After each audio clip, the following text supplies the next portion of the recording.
so many years. First of all, I tell you about Japan.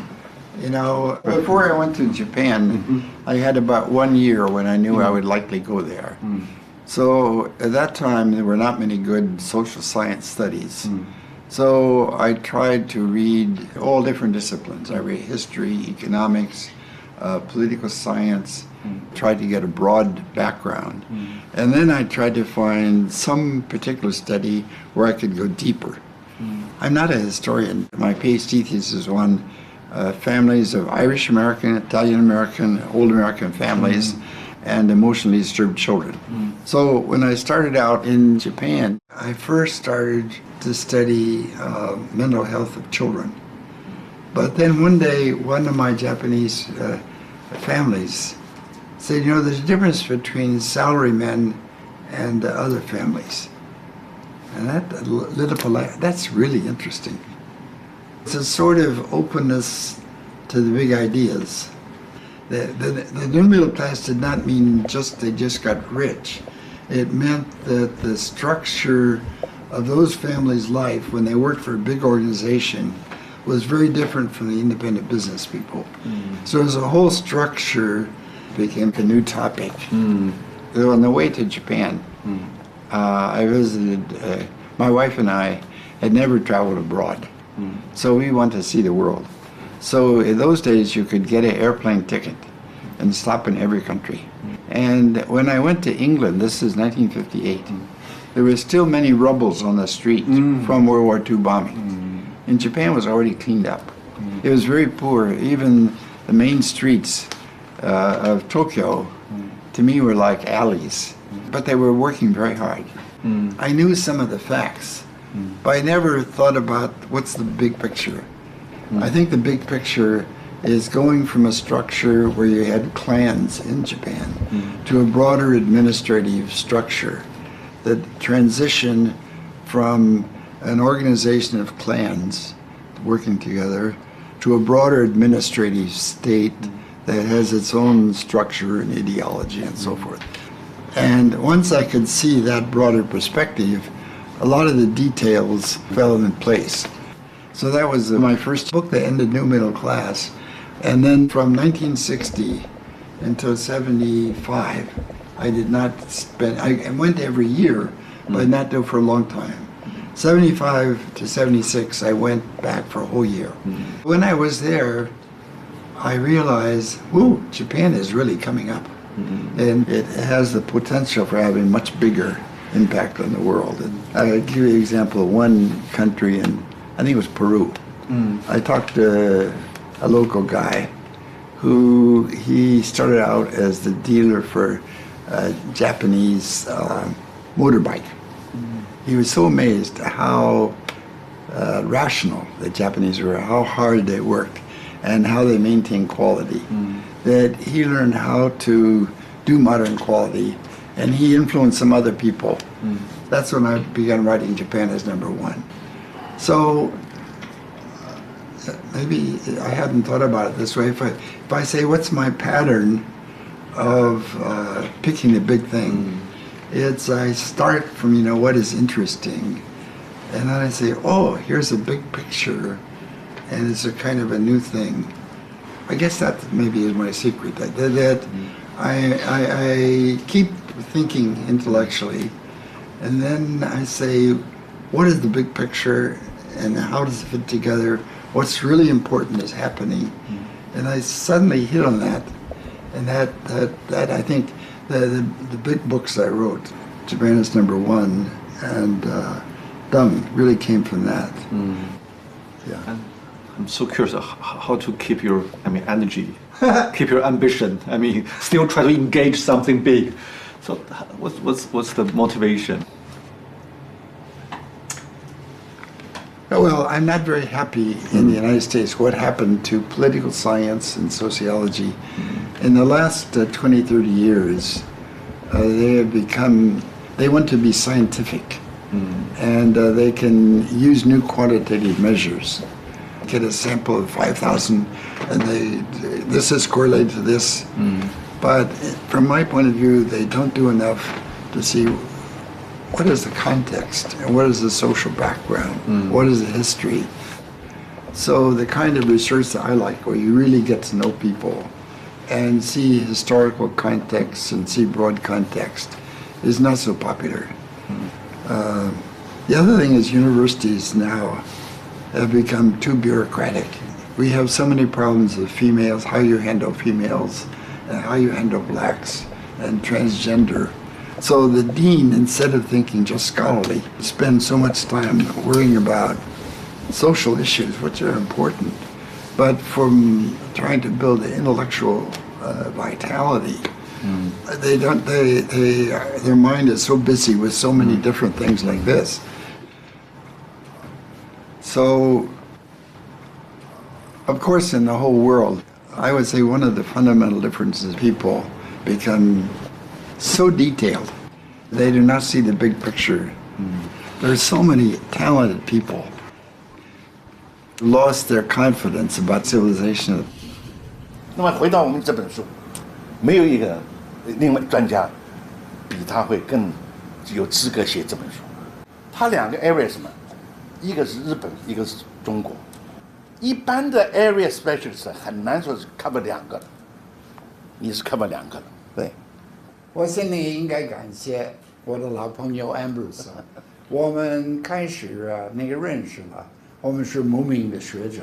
我自己的感觉这个时代这个最近50年的历史世界上非常改变世界的历史了。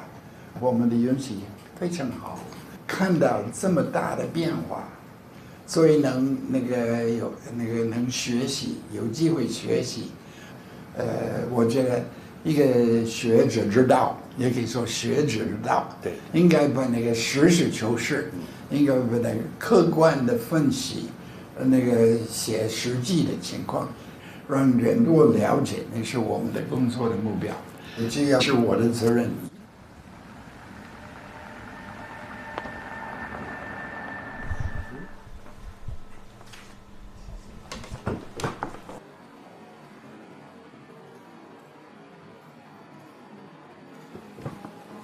Hi, Charlotte. Good to see you. 1.5 years ago, I met Mr. Vogel in Hong Kong. We have an arrangement to meet in Boston, but sorry for your big loss. Sorry. Yeah, Mr. Vogel, he told me Hong Kong, Charlotte is so smart. he said lots of good words about you. I'm curious because we talk about Mr. Vogel's books, thoughts. He was so energetic. From your perspective, what propelled him to do so much? Well, I think it's very interesting what happened. He was, according to him, I wasn't there, but he achieved very well. He went through high school in 3 years. He went through college in 3 years. He took courses during the summer. I mean, he had his master's degree, I think, at 20, something like that. But he didn't have to kill himself. He was a good scholar. It was relatively easy. He could lead a fuller life. And I think what might have kind of kicked him into high gear was when he came back from Japan, he had a job offer from Columbia. And so he and his wife decided sell the house and, think about moving to New York. So he came up to Harvard, so went through the process of selling the house and dropped in on one of his former professors, John Pelzel. And they chatted. And it turned out that Harvard and actually several other major universities around the country had just been given the mission to develop a whole new generation of China scholars. We had just gone through the McCarthy period of purging. Purging is probably too strong a word, but casting suspicion on a lot of older scholars who had studied China. Maybe they were communist leaning. And so once that was over, there was a decision made to start generating a whole new cohort of scholars to study China. And Pelzel said to Ezra, you Would you like to do China? Ezra had never taken a China course, didn't speak Chinese. Chinese is nothing like Japanese. I mean, a lot of Americans think, oh, you just go from one to the other. I mean, as you know, they are totally different. And Ezra said, oh, wow, China. He said he might be interested. So Pelzel got on the phone, called Fairbank and said, you know, Ezra might be interested in this. This is all happening in the space of a long weekend. So Fairbank came over. He thought Ezra was a good candidate, and Ezra had to explain, actually, I have to tell Columbia by the end of this weekend whether or not I'm going to accept that job. So they said, okay, you can have the Harvard job. And I think that was when he really started to feel burdened, that he was going to have to really work like mad to justify that appointment. I mean, he was so glad to have the opportunity to be involved in a great change. And he was panicked about having to appear as a China expert on the basis of a 3-year fellowship out of the blue. You know, it was this constant need to prove himself worthy of that trust that kept him going. I mean, we knew he was a workaholic. Who doesn't know that? He was just very, very conscientious. From a spouse and kids' point of view, more conscientious than we would have liked. And this was shortly after Ezra had died. And all kinds of people were saying, you know, how much Ezra meant to him. I mean, professional people, former students, people who had been fellows at Harvard, this kind of thing, who had just met him. And so I asked the kids, how do you feel when you hear all of these people praising your father? And I didn't even give them a chance to answer. I said, I'll tell you how I feel. I feel annoyed. And they burst out laughing because they felt exactly the same way. Why is he giving all of these people all of this time when we feel he's giving them our time? 在这边，好了。Okay. Thank you.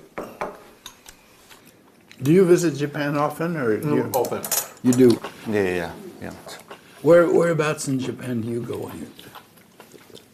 Tokyo, Kyoto, Kokushima, Okinawa, many places, because we are doing a documentary about Japan history, about the Meiji Restoration. Oh, you're doing a documentary? Yeah. So I interviewed many people there. Oh. I also went to some very old hotel. I mean, the Taisho period and the late Meiji period. For a small house, they told me when the early 20th century, some Chinese students stay here. Oh. So you have a very interesting job. Which university do you visit? Which university? When you talk about your career, it seems very rational, something very practical. What's your irrational part? My irrational part? My desk is a little bit of a mess. I'm not organized, and my old papers are a terrible mess. And my wife keeps telling me, clean up your mess. She's a very good wife for me because she's smart, she understands, but she treats me like an ordinary person. She doesn't treat me like a famous person. What does the fame mean to you? I mean, 1979, especially that year, suddenly you become so famous in those Actually, it turned out to be kind of fun because I was famous. I met all kinds of interesting people. But the first time I became famous, I was 49. It was too late to change. You wish it happened in 29? No. It's better it didn't happen because then I might be a different person. But I don't think I acted like a famous person so much because all my life, my basic image, my friendship, everything had nothing to do with fame. I don't have any special talent. In Japan, I think one advantage is I lived a natural life. So I think when I talk to Japanese, they feel very comfortable because it's not a classroom Japanese. It's daily life. I learn from daily life. And to some extent, China is the same way. I try to talk in a way that people actually talk to each other. So it's not always the best classroom language, and maybe some mistakes, but it communicates and有人情味儿. So I think my language, it helped my interest in intellectual life and ideas and curiosity.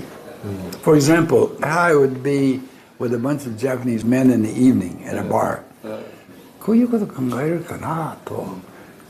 そういうことあるんかな。Could it be such a thing? And, oh yeah. It's kind of a questioning style.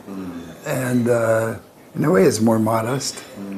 They watch, what the other person says and thinks very carefully so they don't make a mistake. Chinese are way more straightforward. 你应该听我的话吧，你应该听，你不要这样做了吧，那是太简单的事啊，你应该多考虑这些问题了，听我的。More of a power. I mean, it was kind of an interesting, at Harvard we have the young scholars, we would have a lunchroom. And somebody would say, oh, yeah, well, that's one way. Here's another way of looking at it. He enjoyed intellectual playfulness of ideas. But I felt getting to know people and talking to them was much more important. That also made me a little more skeptical about documents. Because some historians, they look at documents and say, well, was it in the document? But I realized that even in writing a document, you don't get the whole story. The document does not tell everything. And sometimes the documents have some purpose. So that sometimes talking to people, maybe it's not as precise and not as accurate, but sometimes it can be deeper and you understand why the documents. So I kept learning from talking to people a lot, yeah. So it was very important, yeah. And in your book, you seldom show your scholarly side. I mean, very straightforward and focus on the facts and yeah, why? Well, I think that's to what I'm trying to do is not so important. I grew up in a small town. Most of my high school friends did not go to college. Some went to college. When I was writing, I would try to think, what can those guys understand? And always try to have stories, because in the United States, people, they didn't care so much about other people's point of view. If you say, I don't particularly like bar art, but if it's Americans at a bar, hey, what you think, man? Don't think of it that way, yeah. Let's think of it this way, yeah. Let's have another drink. That guy is crazy, man. He doesn't know what he's doing, yeah.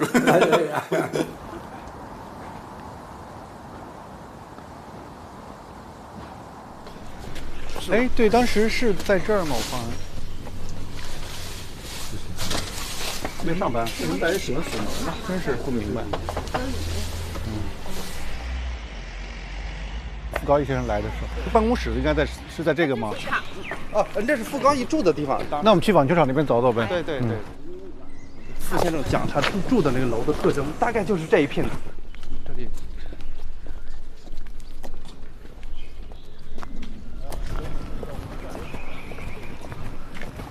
他那房子已经拆了是吧？等于是。看这个楼不太确定是哪一个。看照片。这是有照片是吧？哦，这是，应该是没有拆的。这个有这个照片，基本上等会儿就能判定这个楼绝对没拆。没拆啊？是不是就是这个？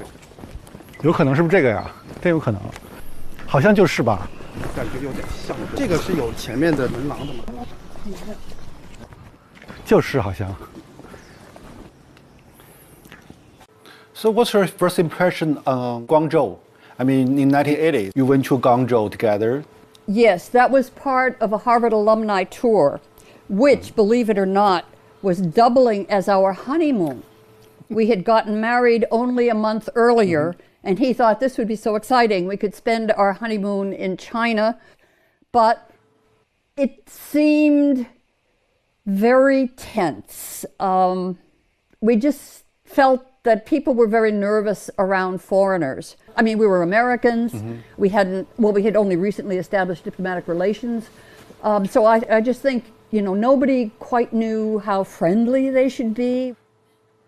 We both love interviewing. We both love hearing what people think about situations. I mean, it broadens your own perspective. But we had different objectives. He was trained as a sociologist. He was interested in the macro level. How were these major changes taking place? How was policy developed? This kind of thing.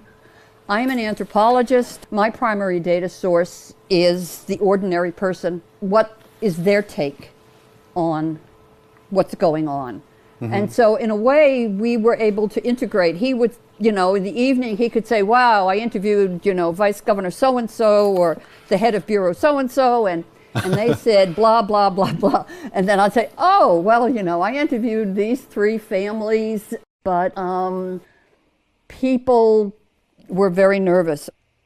He was never a person who, was celebrity conscious, but he began to realize that he had access that a lot of other scholars do not have. And he did want to use that to benefit everybody, not just the United States, but specifically to promote good relations between the US and China.